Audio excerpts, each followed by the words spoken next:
Welcome back to Kings of the North. Doug Lesmerises and Bill Landis. We're back. Landis, we've been gone for more than a week. We're sorry that we've been gone. If you're watching on YouTube, my eye might look a little weird. Had eye surgery last week. Recovering well, but sometimes they beat your eye up. So it looks a little weird. But we're just happy to be back talking. I haven't been doing much of anything.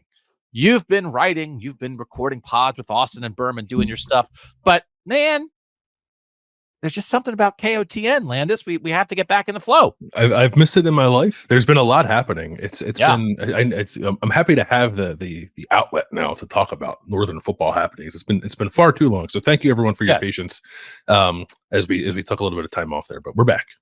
And so I do just want to say, I don't want to get out over my skis too much, but I sort of do feel like once this season ends, I'm ready to go 1,000 miles an hour in Kings of the North. Like, we have so many plans, and it's like, this was this version of it, and it is going to be a more expansive, bigger, broader, crazier version of Kings of the North. So, like, if you've been along for the ride, like, like we're hooking up the reindeer, baby. We're gonna be flying. All right, but we want to start here. This is gonna be an abbreviated show. Sometimes people say, "Doug, shut up." So this will be a little less. We do want to talk about some of the recruiting classes in the North. Little Tom Allen discussion at the end. We'll talk about our bowl pool, who's doing well. But we want to start, Bill. A lot of quarterback movement in the portal. A lot of quarterback movement with guys signing as recruits, and so we want to draft the 10 schools in the North that sort of improved their quarterback situations the most in the past couple weeks through signing day and through the portal. Because, I mean, really, come on. Like, there are sea changes here. Yeah, I mean, the majority of the most impactful quarterback transfers have ended up in the North, right? I don't think we're waiting on like Cam Ward and where Cam Ward's going to go, but a lot of the biggest names in the portal have ended up with Northern teams. In addition to, I think, some really exciting high school recruiting that's happened with Northern teams as well. So yeah, sea change is the right word for it. I think there was, and we'll have a lot of time to talk about this, right? But I thought a lot of the quarterback play in the North this past season was a little underwhelming. And I think, obviously, aside from Michael Penix and Bo Nix, but I think 2024 is shaping up to be a pretty dynamic year of quarterback play. And it's great. It's like, as this 12-team playoff world develops, you start thinking about, hey, this, tier 3 team with a major quarterback who, hey, by the time he's a year 3 starter in 2025 or 6, what could that look like for their playoff hopes? I think there are multiple schools that fit that category in the North. The North. The one disappointment, my one disappointment is losing DeQuan Finn. Toledo quarterback DeQuan Finn signing with Baylor. I wish that was a bottom tier, mid tier, Big 10 team, Big 12 team pit.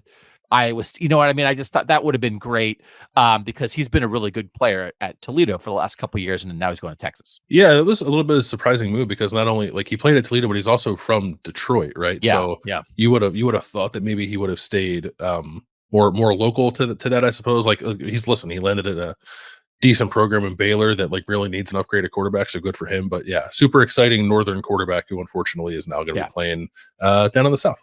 I just don't want to lose our guys. I like to keep them, hold them close. Yeah. But good luck to DeQuan Finn. So let's start. I'll let you go first. Okay. We are drafting, and we're drafting like schools because it's interesting. There are multiple schools that added multiple quarterbacks in the last couple of weeks. And I think there are a couple of those scenarios, Landis, where it feels like, oh man, you get a little bit of this now and a little bit of this later. And this might be exactly what you're supposed to do at the quarterback position. But you start first. The Northern school that sort of improved its quarterback hopes the most in the past couple weeks. Okay. So you're right. There are a few options there where it's like there's a present and a future that's really enticing. Yes. But I'm not going to pick one of them for my first pick. Okay. I'm going to pick Michigan State. Oh, you took it. Okay. Aidan Chiles. We love Aidan Chiles. Aidan Chiles is the transfer from Oregon State. It was following Jonathan Smith to East Lansing, following Brian Lindgren, their offensive coordinator and quarterbacks coach, to East Lansing. Like, he knows that offense. I think they'll kind of hit the ground running there. Obviously, they're going to have to do some work, I think, to put some stuff around him, and that is a factor, excuse me, in this conversation. But he's also a true sophomore next year, so he's got at least two more years leading Michigan State's offense. But the reason that I pick Michigan State first is they have been in the wilderness for a quarterback for quite some time. They have not had a quarterback with legitimate NFL upside since Connor Cook left in 2015. We're talking almost a decade of pretty terrible quarterback play, or like at best mediocre, I think, quarterback play. Yeah. And Michigan State, and Aidan Chiles was a big time recruit. It was like a 4-star guy. It was a huge get for Jonathan Smith at Oregon State, which we talked about before. Good enough that they wanted to work him into games this year along with DJ Uiagalelei, to a point where I thought, like, early, like, we might actually see a quarterback change. But it never happened. But regardless, like, when Aidan Chiles played, I thought he played well. I think he's a dynamic runner. He's a strong-armed passer. There's just a lot to like about his game, and it is a ceiling at quarterback now that Michigan State has, and it just has not had in a very long time. And I think that is reinvigorating for a program that really needs it.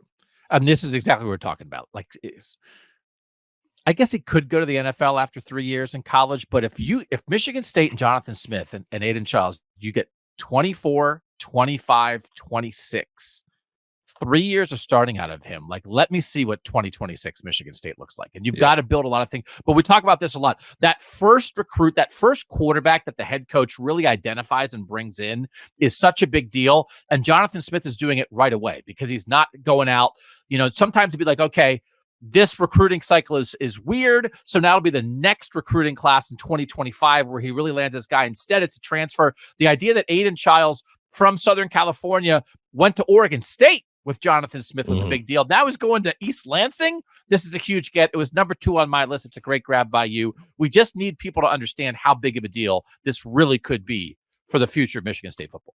Yeah, and he was, like, whatever it's worth, he was the number 1 quarterback transfer in the 247 transfer rankings. The one thing I guess I would offer as a little bit of a warning with Michigan State is they don't really have anything else. Yes. They lost all their quarterbacks from the roster previously. They did sign 2 in 2024, but the room at the moment is true sophomore Aidan Chiles and then 2 true freshmen who probably will not be ready to play next year if they need to be called upon. So it is a little bit of a precarious situation.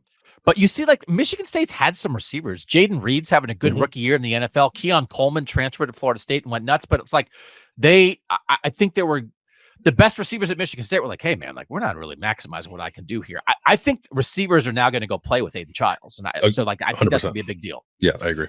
All right. Good call. Good call. You like to be, you and I think the same on this sometimes. It's like, everybody else wants to talk about Dylan Raiola. We want to start with 7 minutes on Aidan Chiles. It's just what we do here. So I will go to Dylan Raiola, signing with Nebraska as the highest rated recruit in Nebraska history. This was number 1 on my list. I'll take it number 2 here. Just like you throw him in and you start him right away, right? And like, this is one of those where you start thinking about Dylan Raiola, and it to me is maybe a little bit similar to what happened with Ohio State when Ryan Day got to Ohio State and what Ohio State traditionally had been as a program. And now you look at the single season passing leaders in Ohio State history. It's Dwayne Haskins at the top, CJ Stroud, his 2 years are next. Immediately you go Dwayne Haskins, Justin Fields, CJ Stroud, Kyle McCord last year, whatever's next for Ohio State. It changes your program. Joe Gantz has the single season passing record for Nebraska in 2008 at 3,568 yards. Tommy Armstrong, the all-time leading passer at Nebraska, just short of 9,000 yards, which actually is not bad. But like, I don't know. Like, I think I'm laying down. I think Dylan Raiola, maybe, if it goes right, should leave Nebraska as the leader in every kind of passing record you have. And maybe he creates this new version of Nebraska football. It was a weird, complicated recruiting process. Everybody knows this. Committed to Ohio State, then committed to Georgia, moved to Georgia for his senior year of high school, winds up at Nebraska, where his uncle's the offensive line coach, where his dad had played. Odd process, Landis. Yeah. An end result that might be program changing. I think it is program changing, at least in the immediate, right? I think there's a there's a validation and a boost that you get if you're in Nebraska for stealing a kid who was at one point, I think, thought to be the best quarterback prospect in this class, one of the better ones we've seen in a couple of years. Things shifted a little bit to make him not quite that, but he's still a 5-star prospect, still I think the highest rated guy, that they've had in the modern recruiting era, at least. So it's huge. It's huge for Matt Rule, and it's huge for Nebraska. I'm a little nervous about starting him as a true freshman, because I'd be nervous about starting anybody as a true freshman. They're going to have to protect him, and it sounds like they're going to have their offensive line mostly intact from this past year, and to be able to put stuff around him. I think Matt Rule has been doing this long enough to know what it takes to put a quarterback like Dylan Raiola in a position to be successful. But even if it's not gangbusters from the start, again, we're trying to take a long view here, and if you're going to get 3 years of development, or at least 3 years of development from Dylan Raiola, I think that drastically changes the outlook for Nebraska compared to what it's been for 20 years now. And he doesn't have to go win a Heisman. I think Quinn Ewers is not a bad comparison here. Yeah. Because Quinn Ewers was like the highest rated quarterback prospect of all time. Is he the best quarterback in college football? He is not the best quarterback in college football. Is he a good quarterback and an upgrade over what Texas had before? Is he leading a winning program? Now, Texas did a great job recruiting on the offensive line, getting receivers in the portal. But that's what I would look toward. He doesn't have to be Caleb Williams. He doesn't have to be Drake May. He doesn't have to be, right? But no. Even that, like Ewers is probably, I don't know. What did Ewers hit? 80% of his ceiling? I don't know. Yeah, that's probably fair. Yeah. So like that. Probably fair. Yeah. Think about that. So I'm not saying that means Nebraska's going to be in the playoff, but I think there's just, even if it's not perfect, it's going to be so much better than what it's been. So a big win for Matt Rule. All right. Yep. Third pick to you. I'll take Oregon. We talked about Dillon Gabriel the last time we did a show, the transfer from Oklahoma, who I believe now will be at Oregon as the most experienced quarterback in college football. He will.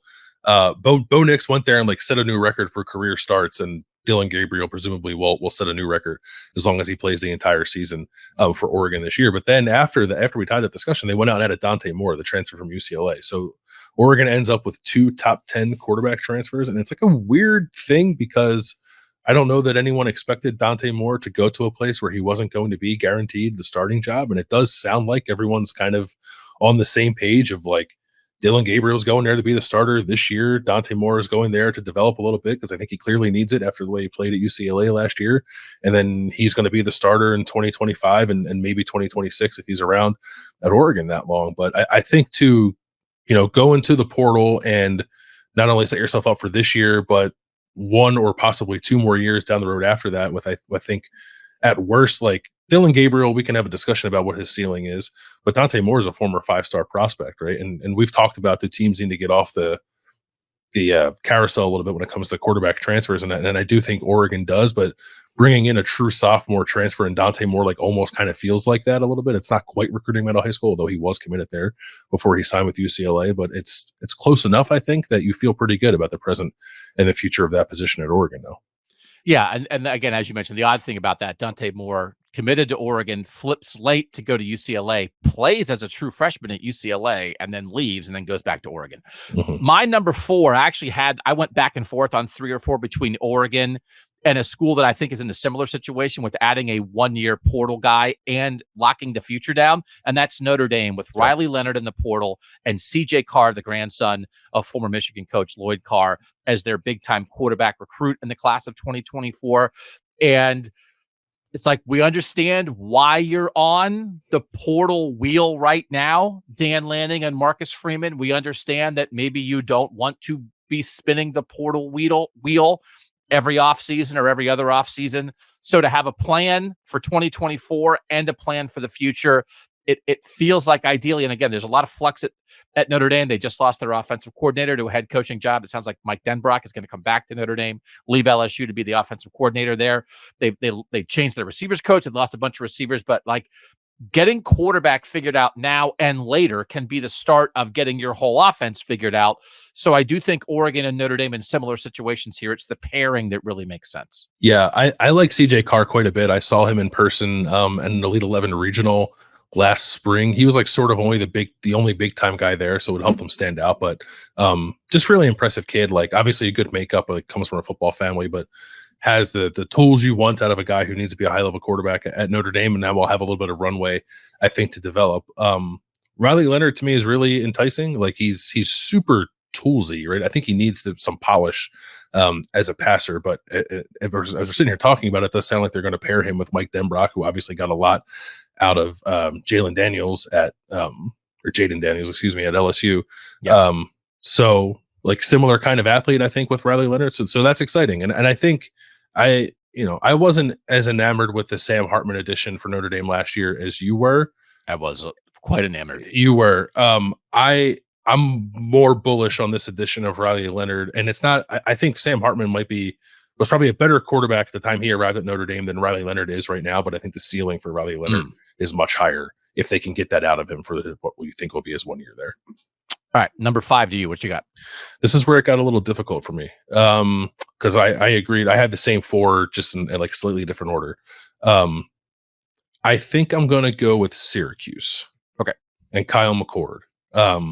Which like Ohio State fans would probably roll their eyes at a little bit, which is like fair. We're not talking about Ohio State improving its quarterback situation. We're talking about Syracuse, which is getting a 5-star transfer from Ohio State who won 11-1 as a starter. And I think the context of that just means something different at Syracuse than it does for people in Columbus. And I hope that that's okay. I think there's probably more to Kyle McCord than we saw this past season at Ohio State. Whether or not Syracuse can bring that out of him is a fair question. I don't know. What are they going to put around him? I don't know. There's a lot of juice at that program right now, which we'll talk about a little bit later. But it's a quarterback that people believed at one point had an NFL future, and maybe that's still there for Kyle McCord. Certainly as like a passer, I think it's an upgrade over what they had with Garrett Schrader last year. Schrader is more of an athlete than Kyle McCord is, but I think you want a guy who can stand back there and presumably make some big time throws. And I think Kyle McCord could potentially be that for Syracuse. And at the very least, it's like, holy crap, we're Syracuse and we got Ohio State starting quarterback. So like, I think that matters for a program like that. Yeah. I mean, we can't underestimate that. So like, that's how often does that happen? I wonder, so that as we note here, he only has 1 year of eligibility left because as a freshman in 2021, he played 5 games and 4's the cutoff. I wonder if like he'd petition or something to try to get that year back at some point, if anybody would listen to that. Do they listen to that? I just don't know what the argument. Like he had to make the start because CJ. The argument's like, come on, man, come on. The argument is like, come on, man. My coach put me in against Michigan State for no reason at the end of the year. Can I please have my year of eligibility back? Yeah. The week before the Michigan game, 4 of 8 against Michigan State. Yeah, come on. Like I think that's it. And Fran Brown seems very persuasive. I mean, maybe Fran Brown can make the come on case. But yes, I mean, just this idea. And I'll be very curious to see what Kyle McCord looks like at Syracuse. So, like, this is a big deal that Syracuse got him. He's a Jersey guy, an East Coast kid. It's a good get for Syracuse. All right, I actually had this one spot ahead of Kyle McCord in Syracuse, and I'm going to take Indiana getting Curtis Work. Love it. The Ohio quarterback who has been in college for a mucho long time. He'll be a 6th-year college player at Indiana this year. There's a lot of juice with Curt Cignetti at Indiana. I do feel like sometimes, again, there can just be like a 1-year guy that just settles a program and points it in the right direction. I was trying to find examples of this, Landis. The comparison maybe I found was what Peyton Ramsey did for Northwestern in 2020, coming from Indiana, that like, hey, you were good, but then like you were sort of the best version of yourself and you elevated that entire program. Peyton Ramsey helps Northwestern get to the Big Ten title game that year. And he just was a very veteran, competent quarterback at a place that needed it. And so Indiana has not had, the end of the Tom Allen era since Michael Penix left, right, was not outstanding quarterback play. This is just a great get for Curt Cignetti and with everything else they're doing to just say, we know we're going to have veteran competence at quarterback in year 1. And I think that's a big deal to get Indiana on the right track. I think it's a huge deal. And I think it can be more than that. Like Curtis Work was the MAC Offensive Player of the Year 2 years ago. Yep. He took a little bit of a step back this past season. Maybe there's some injury questions with him, but I think he has a potential NFL future. his offer list when he went to the portal maybe does not reflect that. It was like BYU and Vanderbilt, and I think Wake Forest might have been the other ones that offered him. But I think he's a pretty good player. I think he's definitely an upgrade from what Indiana had last year. And I would also pair him, because I had Indiana next on my list. I was going to take them. I would pair him with the signing of Tyler Cherry, who's a 4-star quarterback from Center Grove High School in Indiana, a really good program, maybe the best public school program in the state of Indiana. Who was like kind of a riser in the recruiting rankings, was a former Duke commit, and then was down to either Michigan State or Indiana after he decommitted from Duke, and Indiana kept him home. And I think he's a player who people view as like kind of a little bit of a sleeper in this quarterback class. So you have him like kind of in the pipeline behind Curtis Rourke. I think it's a really nice setup for Indiana moving forward. And Kurt Cignetti made this point when he did his signing day press conference. I believe his last 3 quarterbacks were conference players of the year. And all like kind of had different skill sets. So it's a staff that I would trust to get. And it's not just Kurt Cignetti, it's Tino Sinceri, their quarterback's coach, and Mike Shanahan, their offensive coordinator. Like it's a pretty good brain trust that has a good track record of developing quarterbacks and putting them in situations to be successful. So I will not be surprised if Curtis Rourke has a big year this year. Yeah, just like last 2 schools we talked about, Syracuse and Indiana, just like 2 head coaching hires that just juiced up those programs from the jump. All right, 7 to you. I guess I'll go Washington, maybe. Yeah, that's what I had here too. Yeah, it's I don't know that I love any more of what's on the list. There's some interesting ones, but I'll go Washington, with the addition of Will. It's Will Rogers. It's Will. It's very confusing. Okay, like Will Howard, he went to USC, right? Will Howard went to USC. Yes. Will Howard is from Kansas State and went to USC. Will Rogers is from Mississippi State and went to Washington. Yes, but even still, when I see Will Rogers, it's like that's wrong. Like I'm thinking of like Captain America or something like that. Like it's not. Yes, it's not the right name. But yes, Will Rogers, who had some success, in a lot of success in the air raid system with Mike Leach, got like in a weird spot after Mike Leach's passing, and that offense changed.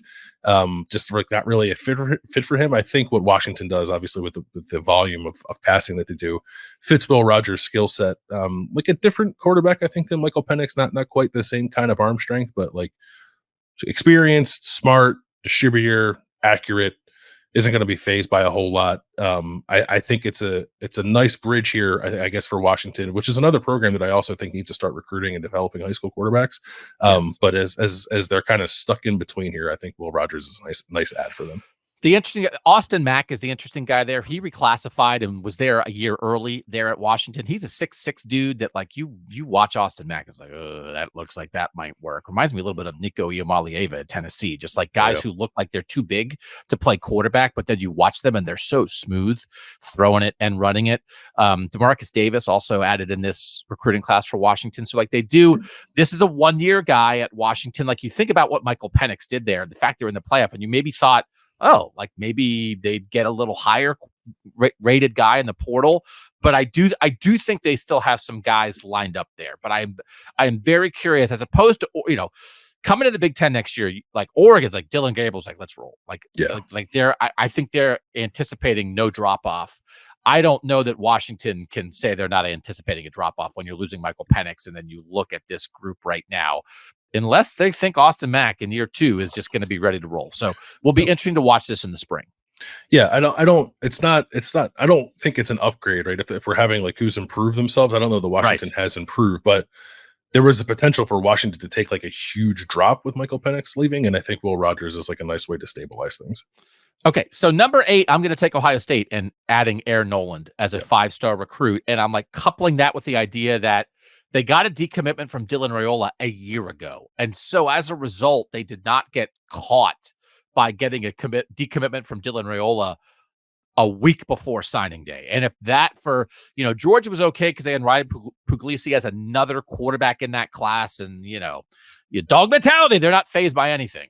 And Carson Beck's coming back. Yeah. And Carson Beck's coming back. But like, imagine, Landis, how devastating this could have been for Ohio State. So the idea that, the difference between a decommitment the week before signing day and the year before signing day is everything. So for them to land Aaron Noland, and then like they keep Jeremiah Smith, the number 1 receiver in this class, and as much uncertainty as there is at quarterback for Ohio State right now, with Devin Brown, with Lincoln Keen-Holtz, it might Aaron Nolan just like not be the answer to all this. It's just a matter of like when his version of the answer comes. I'm not saying it's going to be as a true freshman starter in 2024, but if this winds up being a little bit of a bumpy period for Ohio State quarterbacking, it might lead to like, oh, Aaron Nolan. Oh, remember that guy? He was awesome. And so to lock him in and get him in the class can't be underestimated. No, it can't be. And like I don't know that he's going to start as a true freshman. I think he'll have as good of an opportunity to start as a true freshman as we've seen someone Ohio State have in quite some time. I think, people are excited about what Devin Brown has done in bowl practice, and I'm excited to watch him in the Cotton Bowl to see what that looks like. And you'd have to give him, I guess, the leg up on being Ohio State's starting quarterback next year right now. But I think Ryan Day is very much looking forward to a competition with Devin Brown and Lincoln Keenholz and Aaron Nolan, who is enrolling early. This winter and spring and leading up to next season. So he looks like what you want an Ohio State quarterback to look like, right? Our guy Berm has compared him to like a left-handed CJ Stroud, and I see that a little bit at times. Not to put too much on the kids. So yeah, it's at a time when Ohio State just like, I don't know, needed some good news and needed to feel a little bit better about the future of the position after what was a little bit of a shaky year. Aaron Nolan has made people feel pretty good, I think. Yeah. All right, number 9 to you. I'll go. I honestly don't love like anything else that's available. I'll go Minnesota only because I think it's interesting that they went into the portal and got New Hampshire quarterback Max Brosmer, who I was like reading about him. He is obviously a former New Hampshire quarterback, but they said like grew up a lifelong Ohio State fan, and I'm wondering like did Ryan Day like, I don't know, take a look, make a phone call, see what's up with this guy, Ryan Day, former New Hampshire quarterback, obviously. So, like productive guy at the FCS level. Minnesota needed to upgrade their quarterback position. Like the Ethan Kaliakmanis era was short lived, and I think deservedly so. They clearly thought that was going to look a little better than it did last year. So he's out. He's transferred out of the program, and I think they'll be better at quarterback. How much better? I'm not sure. I think there's a level of competency at the position that would come with an experienced FCS starter that Minnesota will welcome compared to what it had last year. Yeah. I think that's a good one. The last one that I'll add here at number 10 is Tyler Van Dyke at Wisconsin. Former Miami starter. I mean, like 2 years ago, I was like, there was a version of like Tyler Van Dyke Heisman dark horse conversation that I know I had at least one of. And I know Luke Fickell has said like he has to come in and win this job, and the Tanner Mordecai situation maybe didn't go exactly as Wisconsin would have hoped this year. But I think to take another shot on a veteran guy, they do have some other guys around at Wisconsin that I think there will be a competition, but I at least like bringing in another option. He's played a lot of games at Miami. So I'm glad Wisconsin did something. And I think it's, again, you got the Miami former starting quarterback is transferring to Wisconsin. That's something, isn't it, Bill? Isn't that something? Yeah, I think so. Like in terms of a helmet swap, I guess that's impressive for Wisconsin. I don't love Tyler Van Dyke as a quarterback. He was good a couple years ago, like when it was Rhett Lashley, right? Was the OC before he left to go be the head coach at SMU. Is that where he is now? And I think that Phil Longo's offense is like a reasonable facsimile of what Rhett Lashley was doing with Tyler Van Dyke. So maybe there's some familiarity and comfort there that can bring out a better level of play than what we saw out of Tyler Van Dyke last year, who was benched, by the way, by Miami. No, I know. I don't know. He's not a runner. He's not really a mobile guy. That feels like it's an important part of the puzzle for Phil Longo's quarterback. So I'm interested to see how that goes. But I think it's good, right? It's better than not taking anybody. I'm a little nonplussed by it, I guess, because I was like really hopeful that Wisconsin somehow might land like Cam Ward. And that's not clearly going to happen. So, but I guess this is not a bad consolation. As again, I don't have to repeat myself. Wisconsin is trying to put itself in a position where it's not taking a transfer every year. All right.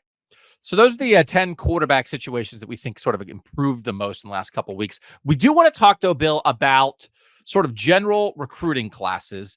Looking at the composite rankings at 247, of the top 50 classes in the country, 18 are by Northern teams. We're here for the North. Mm-hmm. We are here to discuss the North, contextualize the North, celebrate the best of the North. On signing day, it's going to be one of the roughest days of the year to do that. When it's like, oh man, like Auburn would have like the third best class in the North and they're the 28th best class in the South. Like, it's just, we have to acknowledge that, right? Yeah. Like 364 days out of the year, the South can cram it. And on signing day, you've got to tip your elf cap to the South, right? And like, I just don't know that that's ever going to change. It's going to be how much can the North close the gap? How much better can their development be? How smart can they be in the portal? How well coached can they be to maximize? Listen, Michigan's not winning recruiting titles. Michigan might win the national championship. Mm-hmm. So like, we have to keep that in mind, but we got to also keep it real when we're talking about the North versus South recruiting. Yeah, well, I mean, 17 of the top 100 players in the 247 Sports Composite are from northern states. So, like, yeah, you know, geography is not necessarily our friend when it comes to wanting to boast about recruiting rankings. But there's still stuff to be excited about. I think, like, there was some nice work done by a few of our teams. So the 247 composite ratings: Ohio State, the best northern class, they were 4th overall. Then Oregon was number 5 overall. Notre Dame was 10. Penn State 14. Michigan 15. And I do think like those are the 5 schools that are going to kind of have to carry the load, right? So that's 5 of the top 15, which isn't terrible. Nebraska 19, Wisconsin 22, Purdue 29, Iowa 33, Washington 36. Washington's got to up that a little bit. Rutgers 37, and then we're getting down in the 30s and 40s. So let's talk about the 2 recruiting classes in the North that you really think, it's not just by the numbers, but like maybe overachieved, maybe made an impact in a particular way. What are your 2 most impactful Northern recruiting classes? Yeah, the first one for me is Syracuse and what Fran Brown's doing there. I mean, it's funny because if you would have told me or asked me at the outset of Syracuse's coaching search, like, what's the pathway to being a little better there, I don't know that I would have said like dogged recruiting to like go get a bunch of 4-star guys that Syracuse doesn't normally get to get yourself out of the hole. It felt much more about development, and I think that's ultimately is still what it's going to be about there, and we'll see how well Fran Brown's staff does with that.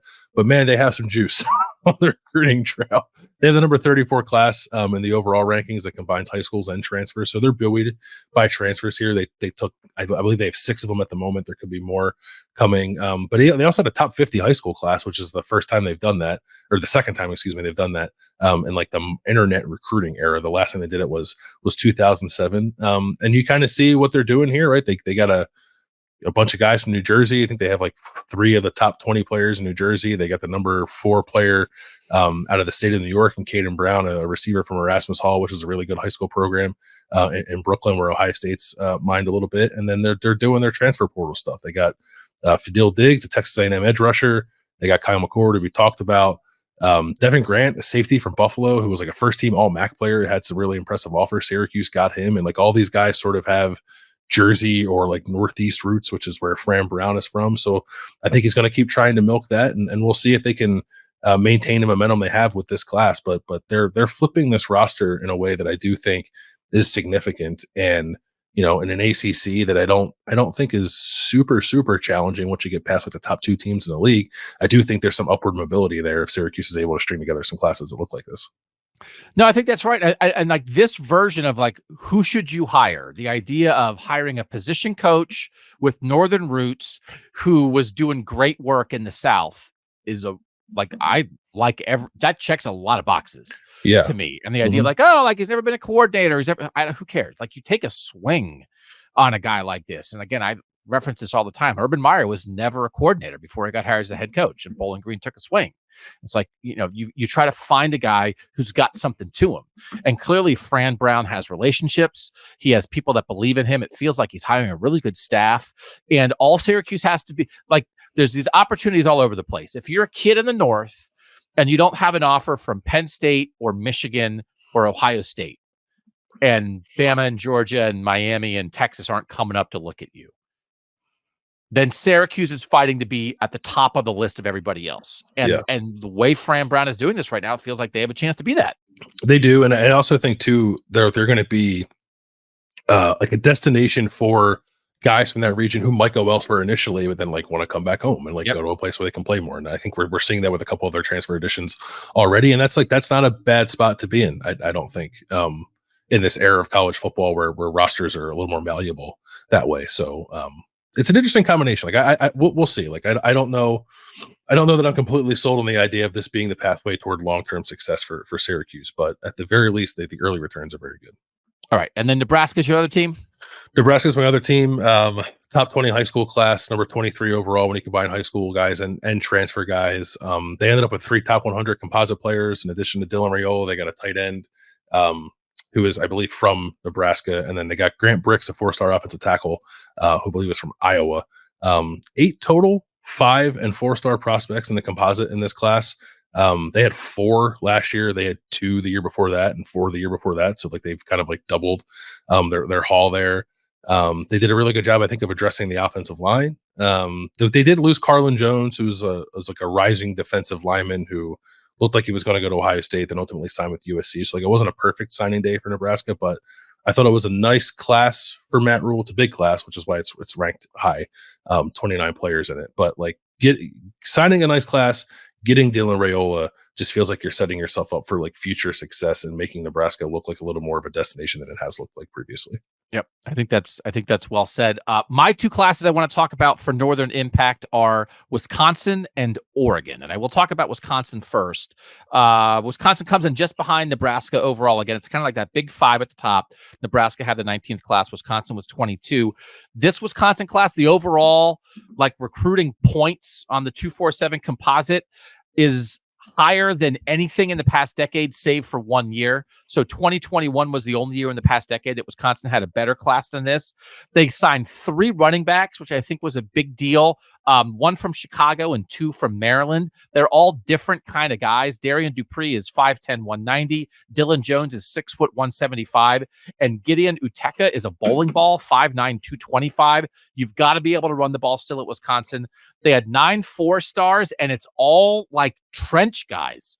It's 3 guys on the defensive line, a linebacker, a safety, 2 offensive linemen, a tight end, and a running back. So as much as we've talked about them going to this air raid version of offense, they still didn't sign like a bunch of gigantic receivers at the moment. I still think that may come down the line, but I feel like they elevated the overall level of the class compared to where Wisconsin had been for the past decade, which is why they made a change. They just need to be better there. But they also like leaned into how you build. Like you build on the trenches. So I just think like to sign those 3 backs, Landis, and again, Wisconsin is getting Ches Malusi to stay for year 6. Wisconsin, Braylon Allen's going to the NFL. But to have Ches Malusi and then these 3 young guys in the backfield, it feels like almost that like the class and the roster building right now is old Wisconsin, but a better version of old Wisconsin. And then we know ideally they still want to throw the ball. So it felt very foundational, like pretty high level, but substantive, which is why I put them on my list. The thing that would excite me too, if I'm a Wisconsin fan, is like, obviously you said like comparatively, this class looks better than most classes that Wisconsin usually signs. But I also would be confident in believing that there are a few guys who are probably lower rated in this class who are going to end up being really good players. Because like that's what Luke Fickell does. Like that's what Luke Fickell did at Ohio State. That was like his calling card was finding like a 3-star kid like Darren Lee, and the kid becomes a borderline All-American linebacker. So there's probably going to be some of that in every Wisconsin class too. In addition to, understanding, I think, what it takes to recruit at a higher level than Wisconsin has. So it's probably fair, right, to consider this. It's always, I think, fair to consider like the second class, like the real indication of what it's going to be for a head coach. So if this is that for Luke Fickell, then I'd be excited about that. Listen, man, Sauce Gardner was a 3-star from Detroit when he got recruited to Cincinnati, man. Like this is like there might be a Sauce Gardner hiding in this Wisconsin class somewhere. Yeah. And then the other one is Oregon, which is much more high profile. They wind up with the 5th class overall. 3 things here I want to mention. One is they go get a defensive lineman from Southern California, Aidan Chiles, who's a 5-star guy that Georgia and Miami were his other finalists, and Oregon wins that battle. Huge deal. They flip 2 receivers late in the process. Jeremiah McClellan from St. Louis, flipped from Ohio State, and then Ryan Pelham flipped from USC. That's 2 top 200 players that they flip at skill positions late. And then this is always the discussion on the West Coast. Who's winning in California? The top 20 players from the state of California who signed, Oregon got 6 of them. Alabama got 3, USC got 2, Oklahoma got 2, and then 7 other schools got 1. this has been the key to Oregon's success. Kayvon Thibodeau, once upon a time, was a Southern California kid. I will be very curious, but it's also, well, USC and UCLA are going to the Big Ten too. So, like, I think if Oregon can keep this up, if Oregon can be the place that is winning in California, like Dan Lanning, they're not going anywhere, man. And I think like this was like a shot across the bow that this season was the start of something. This class is the start of something. And like, look out for Oregon, man. It's interesting. I don't know. I don't know that I'm ready to say this like definitively yet, but clearly for decades, there has been a distinct difference between how Ohio State recruits compared to everyone else in the North. And like, there was just no one else who could do what Ohio State does. Maybe Oregon can, which is an interesting dynamic, as we look at the future of Northern football.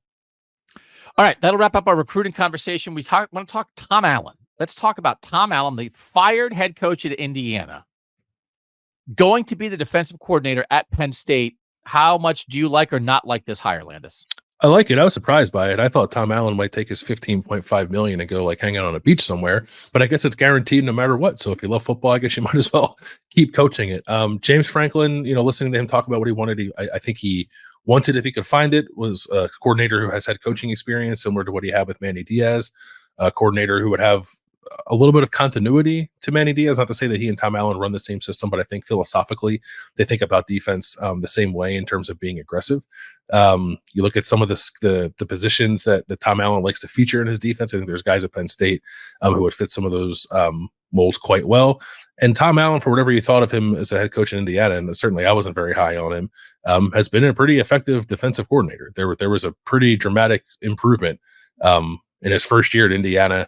In 2016, they went from like number 92 in defensive efficiency to number 30, and then they were never outside of the top 100 when like they had kind of routinely been 100th or worse prior to Tom Allen getting there. And he had some really good defenses there, including a top 5 defense in 2020. So he has the chops as a defensive coordinator. So this feels like a pretty nice get for James Franklin.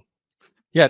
So the 5 years before Tom Allen got to Indiana defensively in the Brian Fremo ratings, the FEI ratings, was 114, 108, 105, 68, and 92. Okay. Terrible. Yep. Tom Allen's 1 year as the defensive coordinator, they were 30th. His first year as the head coach, they were 27th. So like his problem was like once Michael Penix left, they didn't have an offense or anything. Yeah. Right. So I mean, like this is, I think it's a great hire. And again, he just might be one of those guys who's a great defensive coordinator. I think his energy translates better as a coordinator than as a head coach. I agree.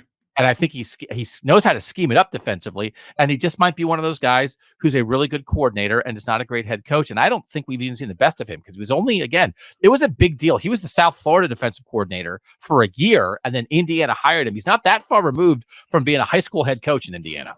No. And so like, I think there's there's some good, as much as we talked about, we didn't like Tom Allen, the head coach. There's some good Tom Allen left on the bone. And I think Penn State's going to get it. Yeah, I think they will. And last thing I'll say on it is there's a position in Tom Allen's defense called the bull position. It's like a hybrid defensive end linebacker that he wants to showcase, and I think is the spot where you can get a lot of production. So I would like to buy all of the Abdul Carter stock available because I think he's going to do that and do it quite well. Oh, I like that. Okay. We're going to skip to the end here. We got to wrap this up. We want to talk about our bowl pool. We want to talk about the bowl pool that we are doing. It's Bowl Mania on ESPN.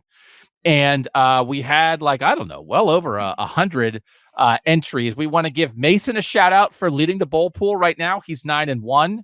John is 8-2. He's second. Brady is third at 9-1. And I want to shout out myself. I'm 10th. I'm 7-3. I lost big on. I got over my skis on the Fran Brown juice. Yeah, me too. Cool. Juice was not ready for that, but I'm feeling good about my bowl picks. A good Northern banger coming up on Saturday, Northwestern versus Utah in the Vegas Bowl. Landis, how you feeling about your pick so far? I'm 5-5. I also got kind of screwed over not screwed over, just I was wrong on Syracuse. I thought Boise was going to put up more of a fight against UCLA. I got that wrong as well. But otherwise, I feel okay. I'm excited for the Northwestern Utah game because they're going to have the sideline tablets and coach the player helmet communication in that game. So yes. I'm curious to see what that looks like. Yeah, no, I think that'll be good. The Miami Bowl game also was disappointing because it was played in a driving rainstorm. It just like wasn't football. It was very difficult. I think Miami would have had a chance there. We really like, again, the juice Miami of Ohio has going into next season. It's hard to show the juice when you're soaking wet. So they lost that bowl game. That was disappointing. Mike Urostowski, our producer, is also in the bowl pick'em pool. Mike, how are you doing? Yeah, guys, I'm not doing great. I'm 72nd right now, but I feel good after looking at the standings. I feel good. My strategy was, in terms of my confidence points, to use all of them on the bigger bowls later. Yeah. So I'm hoping if I crush all of those, we're going to be sitting pretty. I'm looking at my max points that I can get. I can get 923. That's my max. Doug, as you mentioned, you're in 10th, and your max is only 894. So, a long way to go. But right now, we're not great, but we're hoping we'll come through with the bigger bowls here in the next couple of weeks. All right. So thanks to everybody who joined the bowl pool. Thanks to everybody who makes Kings of the North part of your college football fandom. Sorry we haven't been around for a while. We got more stuff coming. My eye's getting better. We'll get back to normal soon. And we're going to start a podcast feed soon also. So right now you're finding us on YouTube, and that is a great place to find us because we wear elf costumes. But we will be in a separate podcast feed very soon. We'll keep you updated on that. For now, thanks for joining us here. For our producer, Mike Urostowski, for Bill Landis, I'm Doug Lesmerises, and that was Kings of the North.